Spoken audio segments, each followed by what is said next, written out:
oggi il nuovo Consiglio regionale, Roberto Ciambetti confermato presidente, un minuto di silenzio per ricordare Claudio Sinigaglia, i cui funerali si terranno domani.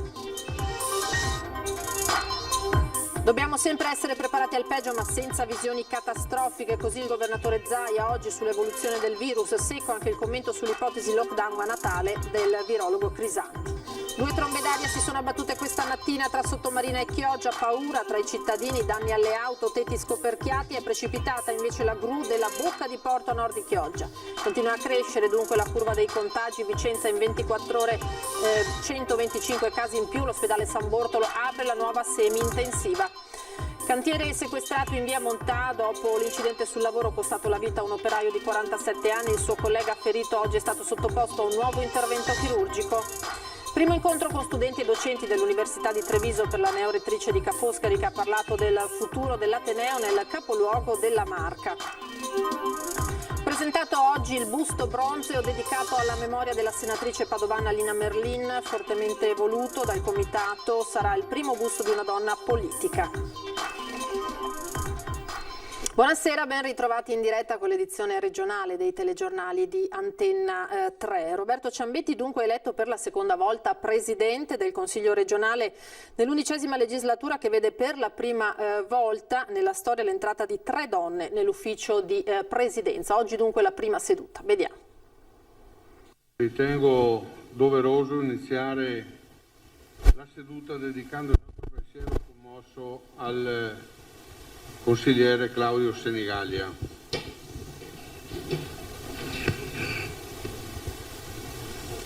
Per 2 legislature consigliere regionale, vicepresidente della prima commissione, grande esperto di sanità oltre che di sociale. Con un minuto di silenzio e ricordando l'ex consigliere Claudio Sinigaglia, scomparso 2 giorni fa, il nuovo Consiglio regionale ha dato il via all'11ª legislatura. Finalmente si parte, nel giro di qualche giorno presenterò la giunta e dopodiché ci sarà la seduta, quella ufficiale, con la presentazione del programma di governo per i prossimi 5 anni da parte mia e della maggioranza. In attesa di conoscere la nuova giunta, il Consiglio ha riconfermato Roberto Ciambetti presidente, anche se Fratelli d'Italia ha lasciato schede bianche.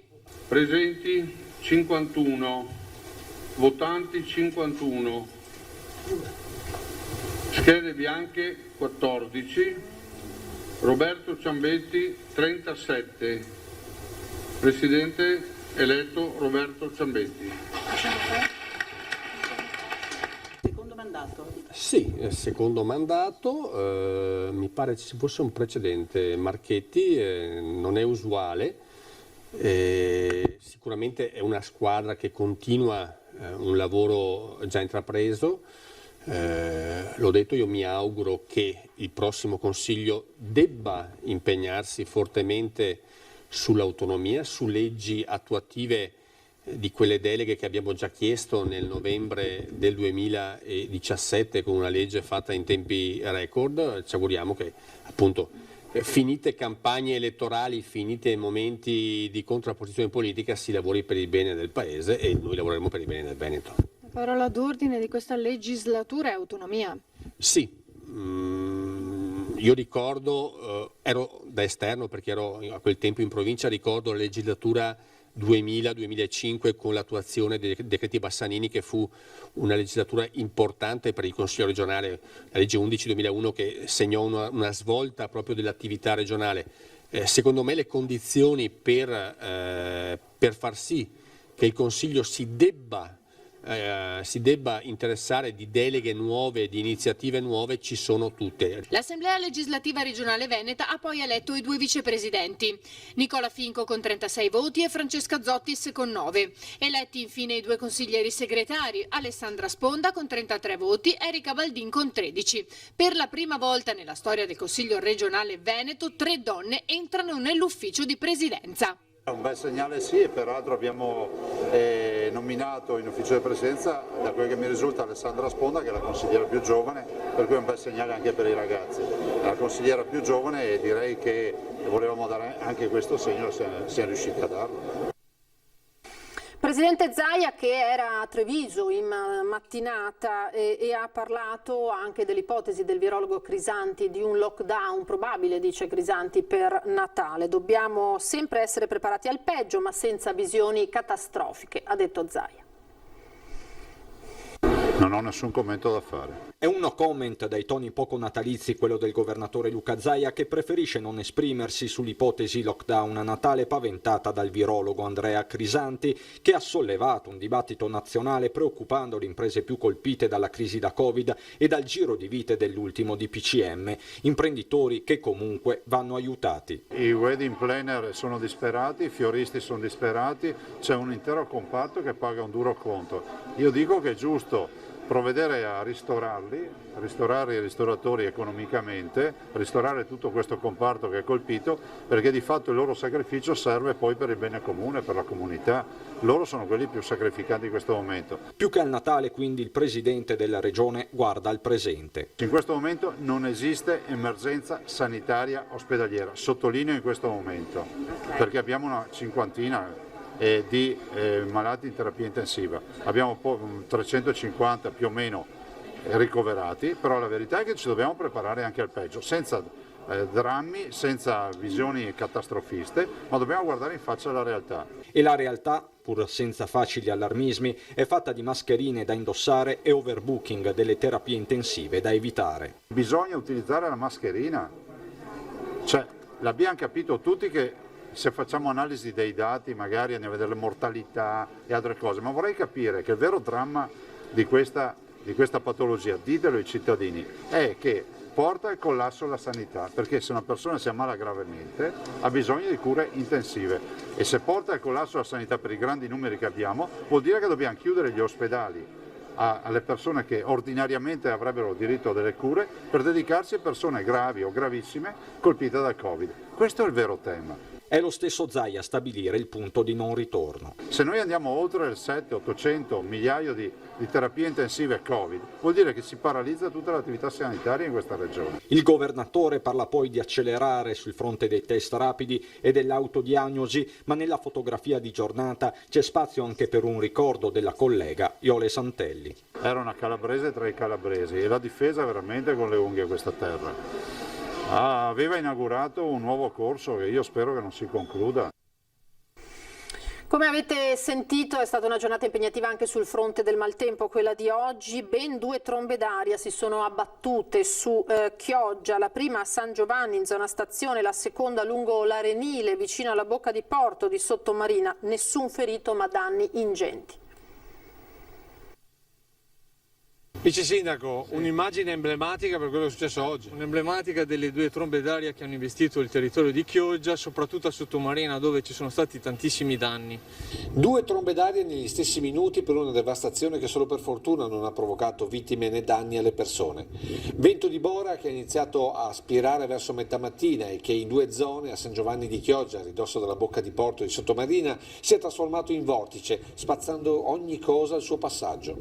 Danni importanti alle coperture, come per il bar della stazione con il tetto parzialmente scoperchiato e la tettoia esterna volata sopra alcune auto in sosta, travature spostate come fuscelli per una tromba d'aria che non ha avuto rispetto per i morti, spezzando alcune lapidi e portando scompiglio tra le tombe. 2 trombe d'aria. Sì, una che ha investito qui Borgo San Giovanni, lo stadio comunale, il cimitero e anche adesso Sottomarina, dove soprattutto nella zona della diga dove c'è anche un ristorante, è stato colpito ed è di nuova costruzione. Questi gli effetti sulle strutture balneari vicino alla diga della bocca di porto, tettoie devastate dal vento, giochi per bambini volati per decine di metri, alberi letteralmente spezzati, raccontano da sole la devastazione del vortice con raffiche di vento che avrebbero raggiunto i 100 km all'ora. A questo si è accompagnata una vera e propria bomba d'acqua. Non c'era l'alta marea, ma solo un problema di acqua piovana che il sistema fognario non riusciva a smaltire, troppa acqua. E il Mose e il Baby Mose hanno retto, hanno fatto il loro lavoro. Quindi un combinato disposto tra un vento di Bora fortissimo e una bomba d'acqua. Sì, bomba d'acqua, forse anche più di una bomba d'acqua, è vento fortissimo e queste due trombe d'aria che hanno investito alcuni punti del territorio. Vento di Bora che ha continuato ad essere sostenuto per tutta la giornata in un alternarsi continuo di schiarite e annuvolamenti. Oltre una trentina gli interventi dei vigili del fuoco con rinforzi giunti da Cavarzere e da Mestre. Dopo il vento per Chioggia è iniziata la conta dei danni. Questa mattina le amministrazioni e gli uffici tecnici hanno fatto un sopralluogo per la conta dei danni e chiederemo, visti i danni così importanti, lo stato di calamità. E la tromba d'aria che si è abbattuta sull'arenile di Sottomarina ha anche fatto crollare, come si vede dalle immagini che vi proponiamo, eccole qua, la grande gru del cantiere Chioggiotto del Mose, 46 metri di altezza che non hanno resistito alle fortissime raffiche di vento, ma soprattutto al vortice che si è creato lungo la spiaggia. Uno schianto, conseguenza del cedimento strutturale del traliccio portante con diversi quintali di ferro che sono precipitati sul manufatto in costruzione, ma anche che per fortuna non ha coinvolto nessuno degli operai presenti in cantiere. Anche in questo caso sul posto per la messa in sicurezza del cantiere una squadra dei vigili del fuoco di Chioggia. Torniamo a parlare di Covid, prima di andare a Vicenza dove l'ospedale si sta riattrezzando purtroppo visto l'aumento dei contagi. Arriva una notizia, per ora le prime battute di una notizia, una nave che starebbe arrivando in porto a Venezia proveniente da Malta con diversi casi di soggetti positivi al Covid e in questo senso bisognerà capire come naturalmente ci si comporterà con queste persone. Intanto lo abbiamo detto, curva dei contagi che continua a salire, Vicenza in 24 ore registra 125 casi in più, l'ospedale San Bortolo apre la nuova semi-intensiva sopra al reparto di malattie infettive. La pressione sulla richiesta di posti letto è notevole, sta aumentando giorno per giorno. Anche nella giornata di ieri abbiamo avuto 6 ricoveri di persone fortemente sintomatiche. Rianimazione abbiamo 4 persone ricoverate, di cui una è stata ricoverata d'urgenza questa notte. Una situazione epidemiologica che cambia di ora in ora, ma con la costante che vede salire la curva dei contagi, tanto che è stata aperta nelle scorse ore la nuova sala di terapia semi-intensiva, 18 posti letto, già predisposta sopra il reparto di malattie infettive al San Bortolo. Vista la necessità di avere posti letto adeguati, non erano più sufficienti i 19 posti letto nostri e i 12 della pneumologia, è stato giocoforza necessario aprire il reparto. Già 5 quelli ricoverati nella nuova semi-intensiva, ma già in pronto soccorso in attesa di ricovero ce ne sono altri 5, mentre si fa posto in rianimazione che per il momento sembra reggere l'urto della seconda ondata. Trasformato parte dell'ospedale di Noventa Vicentina in struttura Covid, è aperto anche Valdagno come geriatria Covid. Non accoglie acuti, ma diventa risorsa per le case di riposo. All'esterno di malattie infettive il tunnel percorso dove si è in attesa, appena scatta il verde, di accedere all'ambulatorio coronavirus per poter fare il tampone ed è un continuo flusso di persone. Siamo andati molto sopra i 40 persone al giorno, quindi sì, molti dicono abbiamo un tasso di ricoveri che è estremamente inferiore rispetto a marzo-aprile, in realtà è aumentata l'offerta di tamponi per cui facciamo diagnosi anche in molti asintomatici che a marzo sicuramente c'erano sfuggiti. Dai 500 tamponi processati al giorno a marzo-aprile dalla microbiologia si è passati a 2000, riuscendo a dare risposta a tutti i casi. In tema di lockdown Manfrin però è cauto. Se di lockdown si dovrà parlare sarà quando avremo intasato tutto il sistema e quindi dovremo in qualche modo arginare la necessità di richiesta di posti letto. Proseguono le indagini per chiarire intanto le cause dell'incidente sul lavoro costato la vita a un dipendente di Ace-Gas APS. Siamo nel Padovano, i sindacati oggi hanno incontrato l'azienda. Il cantiere è stato sequestrato, anche la procura vuole chiarire le cause dell'incidente avvenuto nell'impianto idrico di Ace-Gas APS di via Montà a Padova, costato la vita ad un dipendente, Pietro Voltan, 47enne di Polverara, in cui è rimasto ferito in modo grave anche il collega, un 34enne di Villafranca Padovana, che in queste ore sta subendo un secondo delicato intervento chirurgico dopo quello effettuato immediatamente dopo l'incidente. Il giovane operaio di Ace-Gas APS si è risvegliato dopo la prima operazione, era scioccato per la perdita del collega, ci ha riferito al telefono una parente del 34enne ferito. Il percorso è molto lungo, certamente non è in pericolo di vita come mi hanno detto e questo è il più importante. Diciamo che sono molto provati per questo fatto, sono molto provati per la morte del collega che conoscevano. I due dipendenti mercoledì mattina sono stati travolti da una montagna di terra durante un cedimento del terreno del cantiere in cui stavano lavorando. Pietro Voltano non ce l'ha fatta, probabilmente schiacciato dal crollo della terra addosso ad uno dei tubi dell'acquedotto che stava posizionando. Il suo collega invece ha riportato delle gravissime ferite al torace. I due operai sono stati liberati dai vigili del fuoco, mentre sul posto sono intervenuti i carabinieri e i tecnici dello Spisal per condurre le indagini e ricostruire l'accaduto. Dopo questo ennesimo incidente sul lavoro, i sindacati chiedono chiarezza e in mattinata hanno incontrato i vertici di Acegas APS e intanto hanno indetto lo stato di agitazione. Il consigliere comunale Alain Luciani, vicepresidente della Commissione Lavori Pubblici, ha chiesto una convocazione d'urgenza sul tema della sicurezza nei luoghi di lavoro.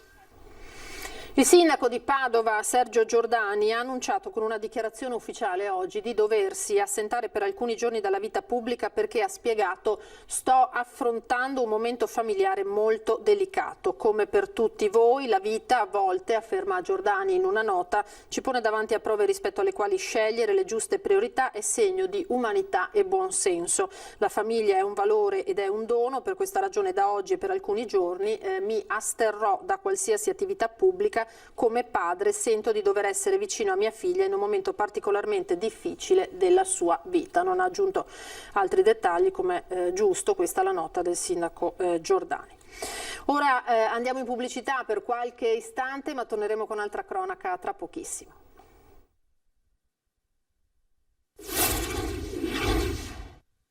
Ripartiamo dalla cronaca e dal neonato che è stato trovato abbandonato nella notte a Verona. Si tratta di un bimbo di appena 4 mesi, la conferma è arrivata poi nell'arco della giornata dalla questura di Verona. Quando è stato trovato il piccolo aveva una temperatura corporea di poco più di 35 gradi, 35,3, ma non era in ipotermia, ha precisato il medico dell'azienda ospedaliera integrata di Verona. Il bambino è stato notato accanto alla cancellata di una casa da un uomo che si stava recando al lavoro e ha chiamato la polizia facendo intervenire una pattuglia delle volanti della questura. Ecco, vedete gli agenti in questa foto. I due agenti hanno poi chiamato i sanitari del SUEM 118. Il piccolo è stato ricoverato in terapia intensiva, ma risulta stia bene. Naturalmente sono in corso indagini per capire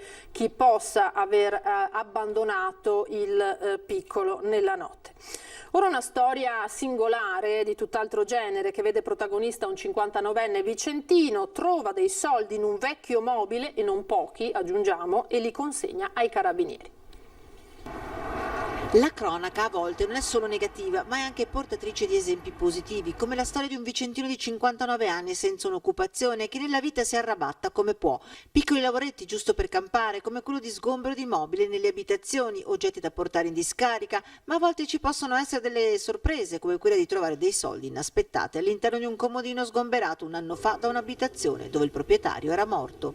E qui entra in gioco il nostro modo di essere, quello del 59enne in stato di onestà, chiamando i carabinieri. Un bellissimo gesto del cittadino che ci ha prontamente chiamato e una volta arrivati sul posto abbiamo constatato che c'erano 35.000 euro nascosti dietro un cassetto. 3 sacchetti numerati di soldi in tagli per lo più da 50 euro nascosti dietro il cassetto del comodino che il 59enne aveva deciso di tenere perché gli piaceva. Poi la scoperta e la chiamata al 113 per avvisare del ritrovamento. I soldi sono stati requisiti dai militari e portati come da prassi in comune. Da capire ora cosa accadrà di quel denaro, se eventualmente qualcuno si possa fare avanti. In tal caso al 59enne spetterebbe il 10%. Stiamo verificando appunto se questa è la prassi corretta, visto che il mobile era del cittadino. Una persona senza lavoro che ha dato dimostrazione di grande onestà. Ora parliamo di scuola, perché a un mese dalla ripresa delle lezioni abbiamo fatto il punto qui nei nostri studi con la dirigente dell'ufficio scolastico regionale Carmela Palumbo.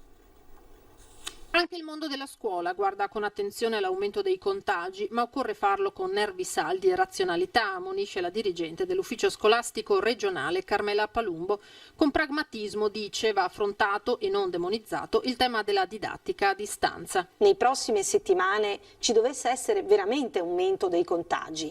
Noi che piano abbiamo? Cioè, se arriviamo a 10.000, cosa facciamo? Arriviamo a 15.000, cosa facciamo? Arriviamo a 20.000, cosa facciamo? Allora, noi dovremmo fare esattamente questo, farci un piano della serie. Se arriviamo a 10.000, si fa la didattica a distanza in questo modo, per queste classi, con questa rotazione. E così via, continua Palumbo, che ribadisce, serve che il Ministero indichi la strada da seguire. Perché altrimenti l'alternativa è il panico, nel senso che nel momento in cui avremo un po' di contagi in più, quale sarà la risposta? Lockdown generalizzato. E invece secondo me bisogna proprio cercare di non fare questo. Per non fare questo bisogna guardare la realtà e farsi un piano, e questo sinceramente in questo momento manca. Didattica a distanza che non si svolgerebbe più in emergenza come durante il lockdown e sulla quale la direttrice dell'ufficio scolastico regionale ha già le idee chiare. Molte scuole, anche coi fondi che hanno ricevuto in questo periodo e memori, diciamo, dei problemi che la DAD, quella che abbiamo fatto così d'emergenza, ha avuto, hanno molto potenziato le loro infrastrutture e è stata fatta anche parecchie attività di formazione per i docenti. Senz'altro per le scuole superiori io sono molto più possibilista e soprattutto con riferimento alle classi terze e quarte. Escluderei comunque per quanto possibile la prima classe, quella iniziale, che è la classe di accoglienza, e l'ultima classe, che è quella dell'esame di Stato. Per quanto riguarda il primo ciclo, io direi quindi scuola primaria, scuola secondaria di primo grado, dovrebbero essere le ultime eventualmente ad andare in DAD, proprio se la situazione dovesse essere grave. Primo incontro con studenti e docenti dell'Università di Treviso invece per la neorettrice di Ca' Foscari, che ha parlato del futuro dell'Ateneo nel capoluogo della Marca. Per la neorettrice di Ca' Foscari, Tiziana Lippiello, quella di oggi non è una prima volta al campus di Treviso. Qui infatti iniziò la sua carriera nell'Ateneo veneziano. Una giornata di confronto con il mondo accademico prima e con quello imprenditoriale poi, per fare il punto sul futuro dell'università in città. Una realtà su cui Ca' Foscari ha puntato e continua a puntare. Il primo passo tra un anno, quando scadrà la convenzione con Fondazione Cassamarca. Sono fiduciosa sia nella nostra volontà di continuare nel nostro impegno qui, sia nella risposta e nell'interesse anche della città e del territorio verso l'università. Ma per continuare ad investire a Treviso, Ca' Foscari necessita innanzitutto di spazi, perché San Paolo, spiega la magnifica rettrice, non è sufficiente. Stiamo investendo in un laboratorio linguistico per gli studenti, perché abbiamo anche lingua e economia, come ben sapete, quindi da parte nostra c'è la volontà di investire. Abbiamo aumentato anche l'offerta formativa, abbiamo un corso nuovo quest'anno sull'economia circolare, abbiamo spostato da un anno, credo, il nostro centro sul turismo, quindi abbiamo investito, Ca' Foscari ha investito e abbiamo bisogno di spazi e anche di maggiore collegamento con la città, con il tessuto imprenditoriale. È proprio il tessuto economico della città a cui la rettrice guarda, perché possa diventare parte attiva nella crescita dell'Ateneo a Treviso. La nostra presenza debba essere colta molto positivamente, sia per la presenza dell'università ma anche dei nostri studenti, quindi credo che anche la città debba rispondere in modo positivo e propositivo. Comune ma anche il tessuto imprenditoriale, perché è vero,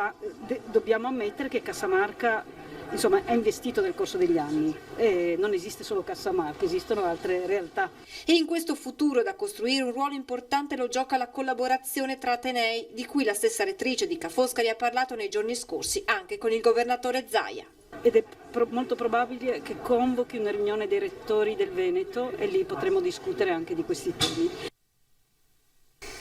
Ed è stato presentato oggi, ci rispostiamo a Padova, il busto bronzeo dedicato alla memoria della senatrice Lina Merlin. Fortemente voluto dal comitato Lina Merlin, sarà il primo busto di una donna politica.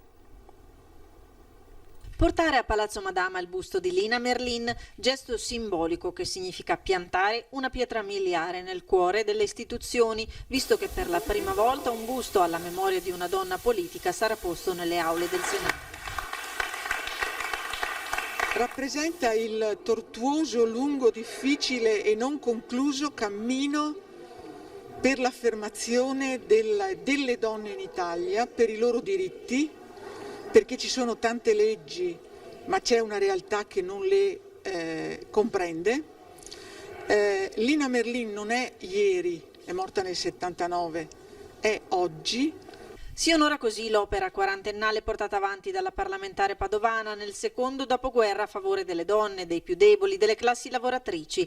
Madre costituente, socialista, partigiana, si deve a lei se l'articolo 3, oltre che recitare tutti i cittadini sono uguali davanti alla legge, precisi anche senza distinzioni di sesso. Parole considerate storicamente e giuridicamente fondamentali per le donne.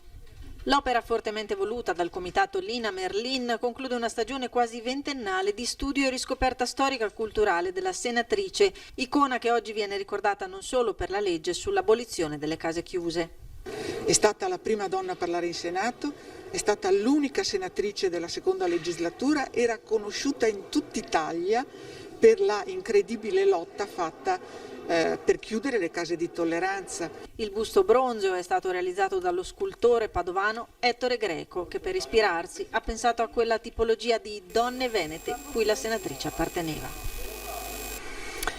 Noi chiudiamo qui, terminiamo qui, naturalmente vi lascio alle previsioni meteo di Antenna 3, ogni giorno al termine dei nostri telegiornali, lo sapete, disegniamo gli scenari del meteo. È tutto, grazie per averci seguito, una buona serata.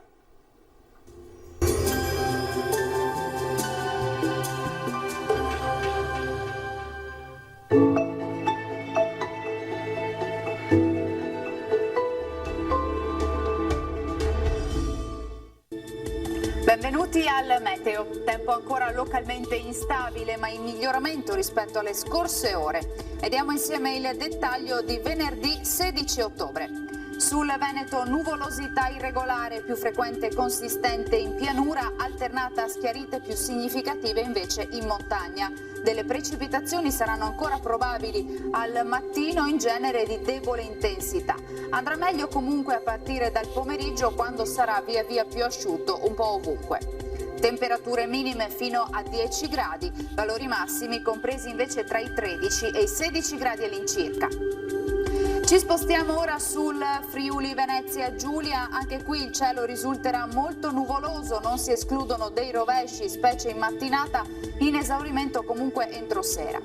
Temperature minime tra 6 e 10 gradi, massime invece sui 14-15 gradi. Infine uno sguardo alla situazione del Trentino Alto Adige, nessuna novità, densamenti nuvolosi e piovaschi alla mattina, al pomeriggio invece locali schiarite. Temperature minime sui 5 gradi, massime invece sui 15 gradi all'incirca. Dal meteo di Antenna 3 per ora è tutto, grazie per l'attenzione e arrivederci.